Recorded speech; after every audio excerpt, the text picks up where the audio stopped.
வணக்கம் டீச்சர்ஸ், எல்லாரும் நல்லா இருக்கீங்கன்னு நினைக்கிறேன். நானுமே ரொம்பவுமே நல்லா இருக்கேங்க. நம்மளோட சேனல்ல தொடர்ந்து பார்த்துட்டு வர எல்லாருக்கும் ரொம்பவுமே நன்றிங்க. நம்மளோட சேனல்ல இப்போதைக்கு டெட்டுக்கான ஃபைனல் ரிவிஷன்ஸ் எல்லாமே பார்த்துட்டு இருக்கோம்.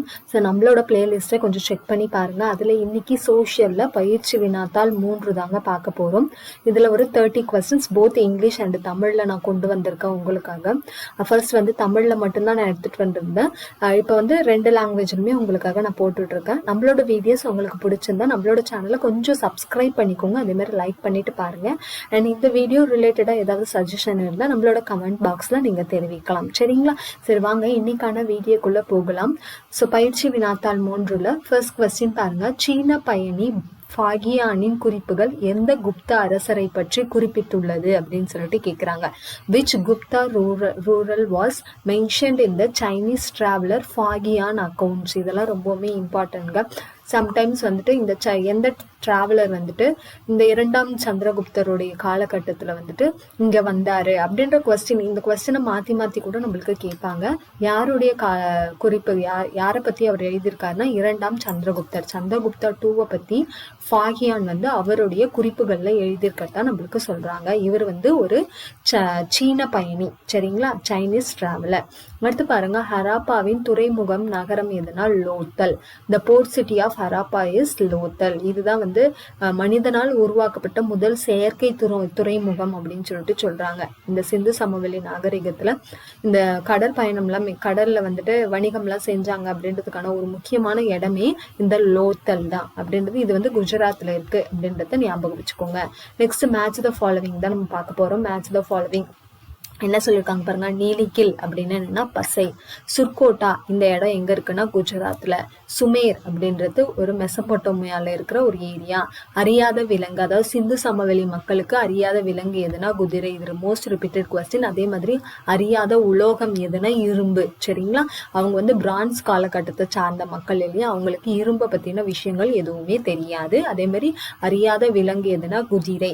இங்கிலீஷ்ல பார்க்கலாம் பிட்டுமன் அப்படின்றது க்ளூ. இந்த நீலிக்கல் அப்படின்றது என்னன்னா, நீலிக்கீல் அப்படின்றது என்னன்னா, அவங்க வந்துட்டு இந்த இது இருக்கு இல்லையா, பெருங்குளம் இருக்குல்ல, அந்த பெருங்குளத்துல கீழே வந்து தண்ணி உறிஞ்சாம இருக்கிறதுக்காக அங்க கீழே வந்து இந்த பசையை தான் பூசுனாங்க அப்படின்னு சொல்லிட்டு நம்மளுக்கு இன்ஃபர்மேஷன் சொல்றாங்க. சுர்கோட்டோடா அப்படின்றது ஒரு ஏரியா தான். ஹராப்பா அந்த மாதிரியான ஒரு ஏரியா தான் குஜராத்ல இருக்கு. சுமர் மெசபொட்டோமியா. அன்னோன் அனிமல் என்னது? ஹார்ஸ். சரிங்களா? நெக்ஸ்ட் கொஸ்டின் பார்க்கலாம். சிந்துவெளி மக்கள் கண், காது, தொண்டை, தோல் தொடர்பான நோய்களுக்கு பயன்படுத்திய பொருள் எது அப்படின்னு கேட்குறாங்க. கட்டில் என்னும் மீனின் எலும்பு. சரிங்களா?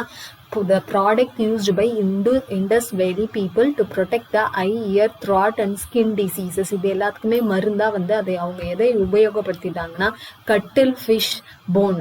கட்டில் என்னும் மீனின் எலும்பை தான் அவங்க வந்து மருந்தா உபயோகப்படுத்தினாங்க. இது ரொம்பவுமே இம்பார்ட்டன்டான கொஸ்டின்ங்க.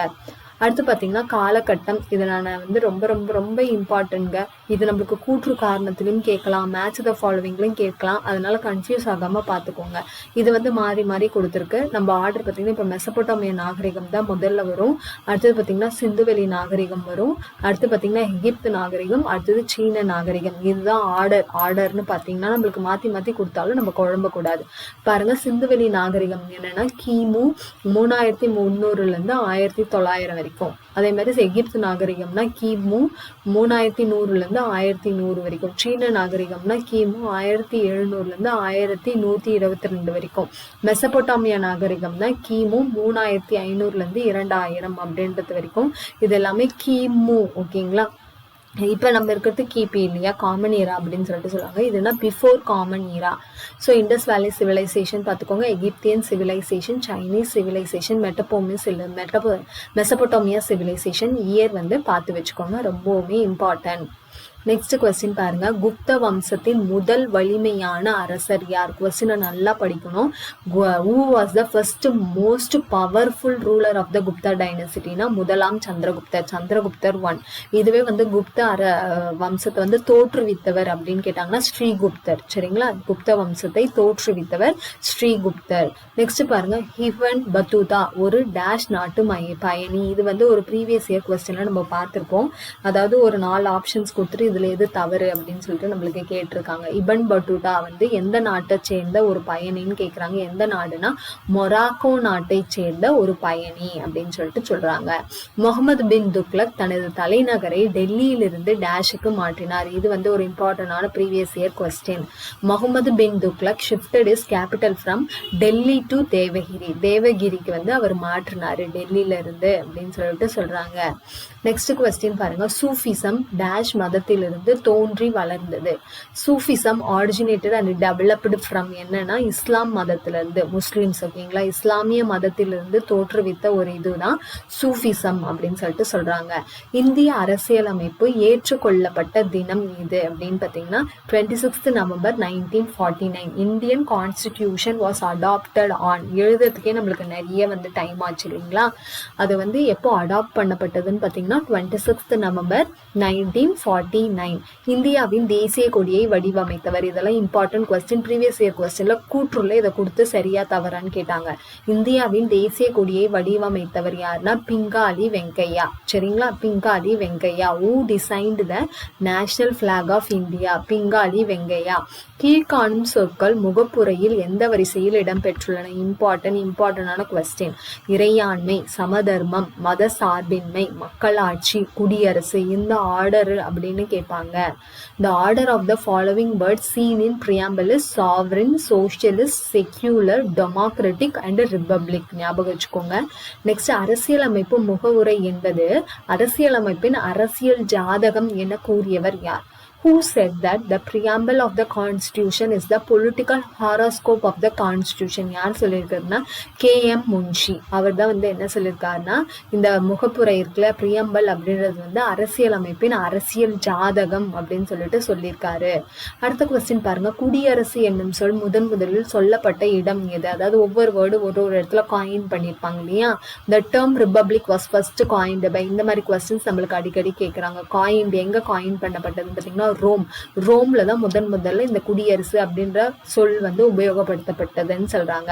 இந்திய அரசியல் சாசனத்தின் முதல் விதி இந்தியா டேஷ் அப்படின்னு கேக்குறாங்க. The first article of the constitution declares that India is union of states. மாநிலங்களின் ஒன்றியம். இதுதான் வந்து நம்மளுடைய முதல் ஆர்டிக்கல், முதல் விதின்னு சொல்றாங்க. சுதந்திரத்திற்கு முன்பு முதலில் உருவாக்கப்பட்ட மொழிவாரி மாநிலம் எது? நல்லா கொஸ்டின் படிங்க. The first linguistic state of India before independence. இப்போ வந்து நம்மளுக்கு தெலுங்கானா அதெல்லாம் மொழிவாரி அடிப்படையில தான் பிரிச்சிருப்பாங்க இல்லையா. ஆனா பிஃபோர் இண்டிபெண்டன்ஸ் வந்து மொழிவாரிய பிரித்த மாநிலம் எதுன்னு சொல்றாங்கன்னா ஒடிசா. சரிங்களா, ஒரிசானும் கொடுக்கலாம். ஒடிசா இந்த மாநிலம் தான் பிஃபோர் இண்டிபெண்டன்ஸ் வந்து மொழி வாரியாக பிரிக்கப்பட்ட மாநிலம். அடுத்து உலகிலேயே மிக உயரமான பீடபூமி எது? which is the highest plateau of the world? Tibetan plateau. Tibet. சரிங்களா, அதுதான் உலகிலேயே மிக உயரமான பீடபூமி. அடுத்த கொஸ்டின் பாருங்க. 5 பனி பொக்கிஷங்கள் என அறியப்படும் இந்திய மலைச்சிகரம் எது அப்படின்னு கேக்குறாங்க. Name the mountain peak in India that is also known as the 5 treasures of snows அப்படின்னா கஞ்சன்ஜங்கா. சரிங்களா, கஞ்சன்ஜங்கா. இந்திய திட்ட நேரத்தை கணக்கிட பயன்படுத்தப்படும் தீர்க்கரேகை. இம்பார்ட்டன்டான கொஸ்டின்ங்க. The longitude use to determine the standard time of India is 82°30 east. இது தமிழ்ல கிழக்குன்னு சொல்லுவாங்க. அது எது அடிப்படையில் மிர்சாப்பூர் அலகாபாத். சரிங்களா, மிர்சாப்பூர் அலகாபாத். நெக்ஸ்ட் கொஸ்டின் போகலாம். The national calendar of India is. இந்தியாவின் தேசிய நாட்காட்டி எது அப்படின்னு கேட்குறாங்க. இதுனா சஹா கேலண்டர், சக வருட நாட்காட்டி தமிழ்ல. வேர்ல்டு மெட்ரோலாஜிக்கல் டே, நான் ஆல்ரெடி சொன்ன மாதிரி இந்த டேலாம் ரொம்பவுமே இம்பார்ட்டன்ட்ங்க. உலக வானிலை தினம் எப்போது செலிப்ரேட் பண்றோம்னா March 23. The uppermost layer of the atmosphere is called exosphere. வளிமண்டலத்தின் மேலடுக்கு இவ்வாறு அழைக்கப்படுகிறது. எவ்வாறு? எக்ஸோஸ்பியர் அப்படின்னு அழைக்கப்படுகிறது. அடுத்த கொஸ்டின் பாருங்க. How is the hot wind of India western India called? இது ரொம்ப இம்பார்ட்டன்ட் ப்ரீவியஸ் இயர் கொஸ்டின். இந்தியாவில் மேற்கு பகுதியில் வீசும் வெப்ப காற்று எவ்வாறு அழைக்கப்படுகிறதுனா லூ. சரிங்களா, லூ என்ற பெயரில் அழைக்கப்படுகிறது. அடுத்து வேர்ல்டு வாட்டர் டே எப்போதுன்னா மார்ச் 22. உலக நீர் தினம் எப்பொழுது? மார்ச் 22. அதே மாதிரி உலக வானிலை தினம் மார்ச் 23. அடுத்தடுத்து ஞாபகம் வச்சுக்கோங்க. Which river is called red river of India?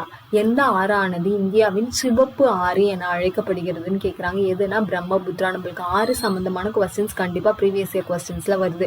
எது லாங்கஸ்ட் ரிவர், இல்லை எது கோதாவரி ரிவருடைய துணை ஆறுகள் கிடையாது, இல்லை எது பிரம்மபுத்திரா ஆறுடைய துணை ஆறுகள் கிடையாது, அந்த மாதிரியான கொஸ்டின்கள் நிறைய வருது.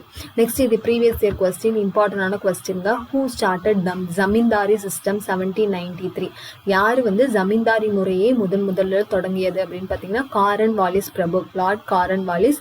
இயர் ஞாபகம் வச்சுக்கோங்க. நம்மளுக்கு மேட்ச் த ஃபாலோவிங்லோ இல்லை குரோனாலஜிக்கல் ஆர்டர்ல அரேஞ்ச் பண்ணுங்க அப்படின்னு சொல்லிட்டு கூட நம்மளுக்கு கேட்குறாங்க. The book planning and the poor is written by, திட்டமிடல் மற்றும் ஏழ்மை என்னும் புத்தகத்தை எழுதியவர் யாருன்னா B.S. மின்ஹாஸ். சரிங்களா, B.S. மின்ஹாஸ். குடுமியான் மலை இன்ஸ்கிரிப்ஷன் டிஸ்கிரைப் அபவுட், குடுமியான் மலை கல்வெட்டு எதை பற்றி விளக்குகிறது? யாரையில எதை பற்றி விளக்குகிறதுனா மியூசிக், இசையை பற்றி. நம்ம பழங்காலத்து செய்திகளை அறியறதுக்கு இந்த குடுமியான் மலை கல்வெட்டு மிகவும் பயனுள்ளதாக இருக்குதுன்னு எல்லாரும் சொல்றாங்கங்க.